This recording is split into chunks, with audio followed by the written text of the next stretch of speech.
Hello बच्चों, कैसे हैं आप सब। उम्मीद करता हूँ आप सब अच्छे होंगे। तो चलिए मैं फिर से लेके आ चुका हूँ आप सबके लिए वीवीआई ऑब्जेक्टिव प्रश्न, जो आज हम लोग करने वाले संपूर्ण हिंदी गोधोली भाग 2 का गद्य खंड हम लोग पूरा आज करने वाले हैं, डॉक्टर भीमराव अम्बेडकर से लेकर महात्मा गांधी तक। तो मैं पहला क्वेश्चन की तरफ जाने से पहले मैं कहना चाहता हूँ कि एक मोटिवेशनल स्पीच के साथ, शायरी के साथ हम अपना वीडियो को स्टार्ट कर रहे हैं कि माँ तेरे पसीने के हर एक बूंद को मोती सा चमकाऊंगा मैं, कि माँ तेरे पसीने के हर एक बूंद को मोती सा चमकाऊंगा मैं। माँ तू सपने बड़ा देखना, उसे पूरा करके दिखाऊंगा मैं। कि रख हौसला वो मंजर भी आएगा, प्यासे के पास चल के समंदर भी आएगा। कि रख हौसला वो मंजर भी आएगा और प्यासे के पास चल के समंदर भी आएगा। तू थक कर ना बैठे मेरे मंजिल की मुसाफिर, क्योंकि मंजिल भी मिलेगी और मंजिल मिलने का मज़ा भी आएगा। तो चलिए इसी के साथ हम लोग पहला क्वेश्चन की तरफ चलते हैं। और पहला क्वेश्चन है, डॉक्टर भीमराव अम्बेडकर का जन्म किस राज्य में हुआ था। तो डॉक्टर भीमराव अम्बेडकर का जन्म महू मध्य प्रदेश में हुआ था। तो B is the right answer, B is the right answer है। Next question number second question number कह रहा है कि भारतीय संविधान का जनक, father of our Indian constitution, किसे कहा जाता है। तो डॉक्टर बी आर अम्बेडकर को कहा जाता है, doctor Bhimrao Ambedkar. C is the right answer. Next question number third question number कह रहा है, डॉक्टर अम्बेडकर का जन्म किस तिथि को हुआ था। तो डॉक्टर अम्बेडकर का जन्म किस तिथि को हुआ था। तो इनका 14 अप्रैल का जन्म हुआ था। कब हुआ था? 14 अप्रैल। प्रारूप समिति के अध्यक्ष कौन थे। तो डॉक्टर भीमराव अम्बेडकर थे। C is the right answer. Next question number 5 question number कह रहा है कि डॉक्टर अम्बेडकर ने किस धर्म को अपनाया था। तो डॉक्टर अम्बेडकर ने बौद्ध धर्म को अपनाया था। B is the right answer है। नेक्स्ट क्वेश्चन नंबर कह रहा है कि मुकनायक पत्रिका की शुरुआत किसने की थी। तो मुकनायक पत्रिका की शुरुआत ये किनके द्वारा किया गया था। तो ये किया गया था डॉक्टर अम्बेडकर के द्वारा। नेक्स्ट क्वेश्चन नंबर 7 फटफट हम लोग करते हैं। 7 क्वेश्चन नंबर कह रहा है कि डॉक्टर अम्बेडकर को भारत रत्न से कब सम्मानित किया गया। तो भारत रत्न से इनको सम्मानित किया गया था 1990 में। B is the right answer. And next question number 8, Poona pact किनके बीच हुआ था। पूना पैक्ट है जो किनके बीच हुआ था। तो ये पूना पैक्ट जो है, ये पूना समझौता, ये गांधी और अम्बेडकर के बीच में हुआ था। B is the right answer. And next question number 9 कह रहा है, डॉक्टर अम्बेडकर के पिता का नाम क्या था। डॉक्टर अम्बेडकर के पिता के नाम, तो इनके जो पिताजी का नाम था वो रामजी सकपाल था, Ramji Maloji Sakpal. A is the right answer. Next question number 10 कह रहा है, स्वतंत्र भारत के प्रथम कानून मंत्री कौन थे। तो स्वतंत्र भारत के जो प्रथम कानून मंत्री थे वो कौन थे। तो डॉक्टर भीमराव अम्बेडकर थे, doctor Bhimrao Ambedkar. Next question number 11 question number कह रहा है कि डॉक्टर अम्बेडकर ने बहिष्कृत हितकारिणी सभा की स्थापना कब की थी। तो डॉक्टर अम्बेडकर ने जो ये सभा था 1924 में किए थे इसका स्थापना 1924। Next question number 12, the annihilation of caste पुस्तक के लेखक कौन है। तो doctor B R Ambedkar. A is the right answer. Next question number 13 question number कह रहा है कि महाड़ सत्याग्रह 1927 किससे संबंधित था। तो ये किससे संबंधित था। तो ये संबंधित था सार्वजनिक तालाब में पानी पीने का अधिकार से। Next question number 14 question number कह रहा है कि डॉक्टर अम्बेडकर की समाधि स्थल का नाम क्या है। तो जो डॉक्टर अम्बेडकर का समाधि स्थल है वो क्या है, चैत्य भूमि है। क्या है, चैत्य भूमि। Next question number 15, Ambedkar ji ने संविधान के किस अनुच्छेद को संविधान की आत्मा कहा है। तो 32 को, आर्टिकल 32 अनुच्छेद 32 को इन्होंने क्या कहा है, आत्मा कहा है। Next question number, doctor Ambedkar ने किस गोलमेज सम्मेलन में भाग लिए थे। तो किस सम्मेलन में भाग लिए थे। तो तीनों सम्मेलन में भाग लिए थे। किसमें, तीनों सम्मेलन में। शिक्षित बनो, संगठित रहो और संघर्ष करो का जो नारा है किसने दिया है। तो ये नारा कौन दिया है, डॉक्टर बी आर अम्बेडकर दिए हैं। Next question number 18, doctor Ambedkar की माता का नाम क्या था। तो माता का नाम था भीमाबाई।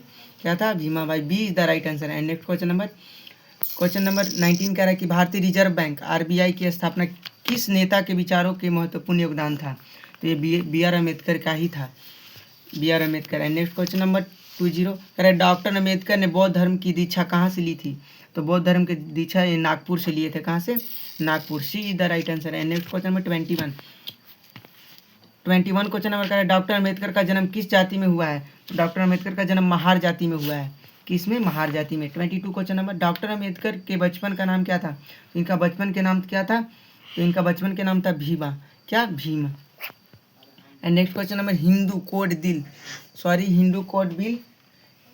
कोड बिल का संबंध किससे था? तो हिंदू कोड बिल का संबंध किससे था? महिलाओं का समान अधिकार। एंड नेक्स्ट क्वेश्चन नंबर 24 फटाफट हम लोग करते हैं। डॉक्टर अम्बेडकर ने इंडिया पेंडेंट लेबर पार्टी की स्थापना कब की थी? इंडिया पेंडेज लेबर पार्टी की स्थापना कब की थी? तो इन्होंने 1936 में किया था। कब किया था? 1936 में।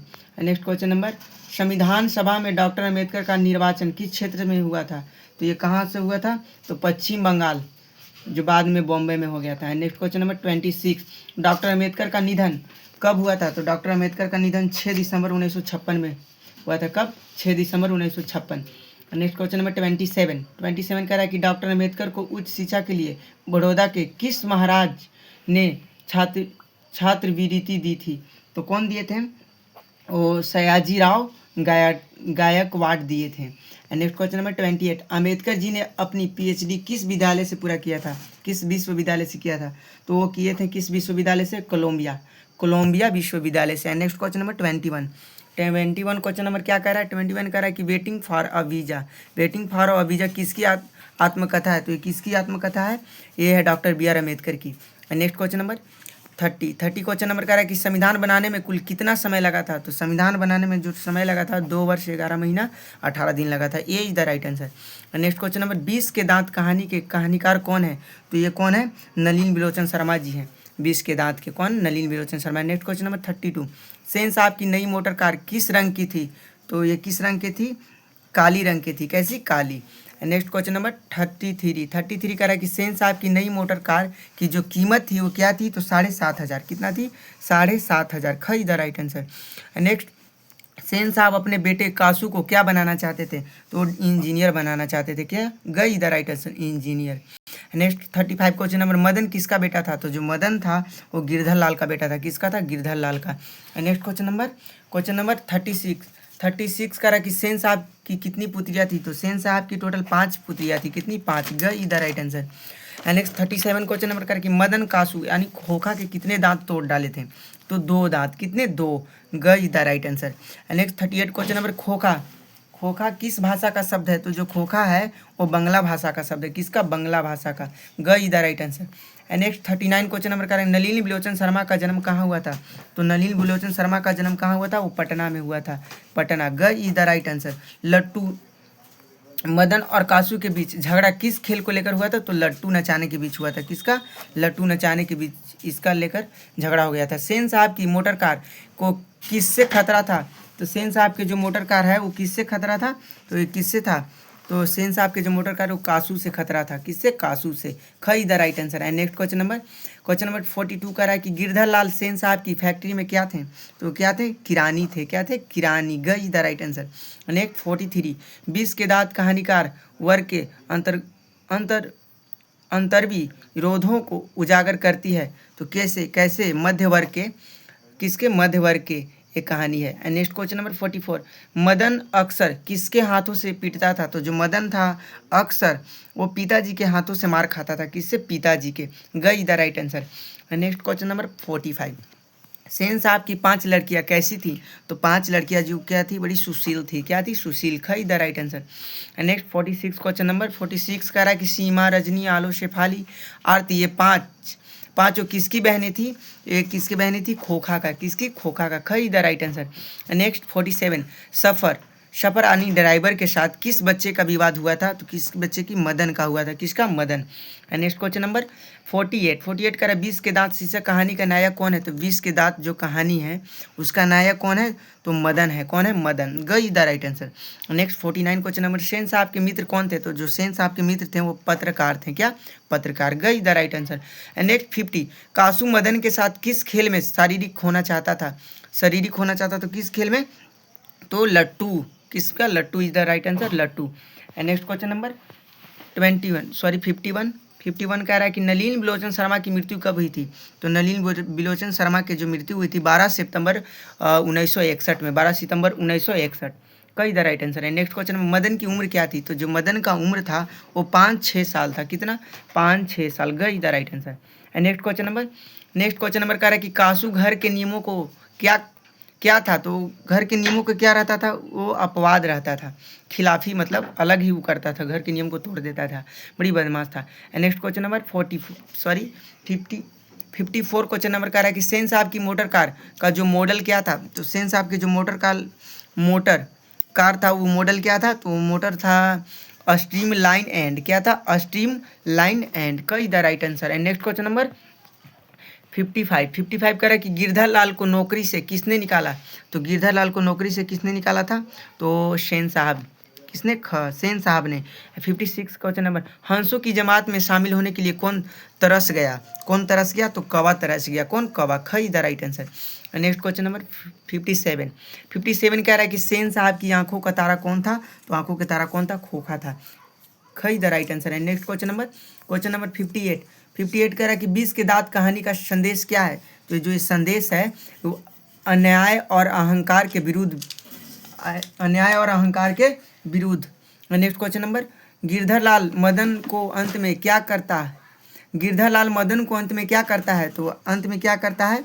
तो गले लगाता है। क्या लगाता है? गले लगाता है। खई द राइट आंसर। नेक्स्ट, खोखा किनके लिए अपवाद था? तो जो खोखा था वो किनके लिए अपवाद था? घर के नियमों के लिए क्या था? अपवाद था।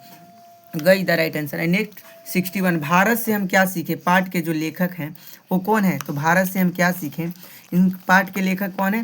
तो भारत से हम क्या सीखें? मैक्स मूलर हैं। कौन? खई the right answer. Next question number 62 Max Muller का जन्म कहाँ हुआ था? तो मैक्स मूलर का जो जन्म हुआ था वो कहाँ हुआ था? तो वो हुआ था कहाँ? जर्मनी के डेसाउ में। नेक्स्ट 63, मैक्स मूलर को वेदांतियों का वेदांती किसने कहा था? तो वेदांतियों का जो विद्वान कहा था, वेदांतियों का वेदांती तो कौन कहा था? ख is the right answer, Swami Vivekananda कहे थे। Next 64 question number, Max Muller के अनुसार सर्वविध संपदा और प्राकृतिक से सौंदर्य परिपूर्ण देश कौन सा है? तो अपना भारत है। कौन सा है? भारत। नेक्स्ट 65 क्वेश्चन नंबर, दारिश नाम के जो सोने का सिक्का था वो घड़ा किसे मिला था? तो ये किसे मिला था? वारेन हेस्टिंग्स को। गई द राइट आंसर, जो 172 घड़े सिक्का था। Next question number, Warren Hastings कितने दारिश नामक सोने के सिक्के मिले थे? तो 172। खई द राइट आंसर है। नेक्स्ट क्वेश्चन नंबर, खई the right answer. 67 question number, कह रहा है कि हिप्पो देश का जो जर्मन भाषा में अनुवाद किसने किया था? तो जो क्या था? हितोपदेश। तो जर्मन भाषा में कौन किए थे? वो मैक्स मूलर ही किए थे। खई द राइट आंसर।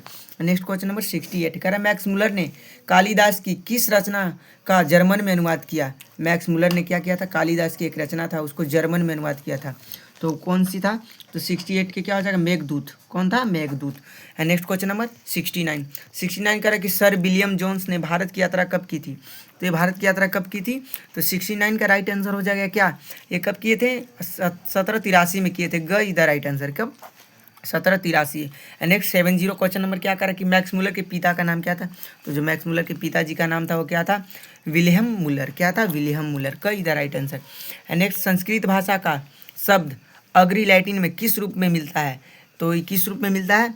ये मिलता है 71 का राइट आंसर क्या हो जाएगा? किस रूप में मिलता है? तो हाँ, इंग्लिश। किस में? इंग्लिश के रूप में मिलता है। इग्निस के रूप में मिलता है। नेक्स्ट क्वेश्चन नंबर 72 कह रहा है कि प्लेटो और कांट का अध्ययन करने वाले विद्वानों के लिए कौन सा देश आदर्श है? तो कौन सा देश आदर्श है? वो तो अपना ही भारत। कौन होगा? नहीं जी, देखें, प्लेटो और कांट का अध्ययन करने के लिए कौन सा देश?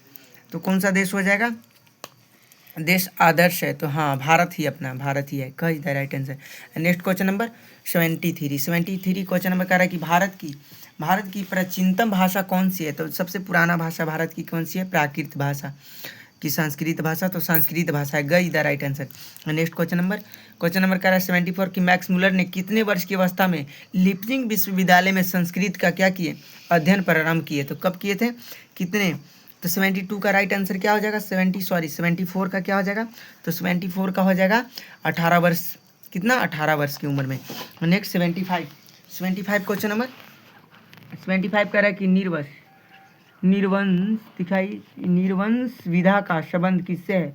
तो निर्वंश विधा का जो संबंध है वो मानव विज्ञान से। किससे है? मानव विज्ञान से। 76 क्वेश्चन नंबर क्या कह रहा है? 76 कह रहा है कि वारेन हेस्टिंग्स ने सोने के सिक्के किसे भेज दिए थे? तो किसे भेज दिए थे? किसे भेज दिए थे? तो इसका राइट आंसर क्या हो जाएगा? ईस्ट इंडिया कंपनी के जो निदेशक मंडल को क्या कर दिए थे? वो भेज दिए थे। नेक्स्ट 77 क्वेश्चन नंबर क्या कह रहा है? 77 कह रहा है कि वारेन हेस्टिंग्स द्वारा भेजे गए सिक्के का क्या हुआ? जो भेजे थे उसका क्या हुआ? तो उसको क्या हुआ था? उन्हें गला दिया गया था। क्या कर दिया गया था? गला दिया गया था। नेक्स्ट क्वेश्चन नंबर 78, मैक्समूलर के अनुसार सच्चे भारत के दर्शन कहाँ हो सकते हैं? मैक्समूलर के अनुसार ग्रामीण में हो सकता है। ग इधर राइट आंसर, गाँव में हो सकता है। 79 क्वेश्चन नंबर कह रहा है संस्कृत का मृत का शब्द लैटिन में बन गया है। क्या बन गया है? तो ये लैटिन में क्या बन गया है? तो ये बन गया है मिट्टी बन गया है। क्या बन गया? मिट्टी। ख इधर right answer. Next question number 80 question number कह रहा है कि शहनामा का रचनाकाल क्या है? शहनामा का रचनाकाल क्या है? शहनामा का रचनाकाल क्या है? तो शहनामा का जो रचनाकाल है वो क्या है? 10वीं 11वीं सदी है। क्या है? 10वीं 11वीं सदी।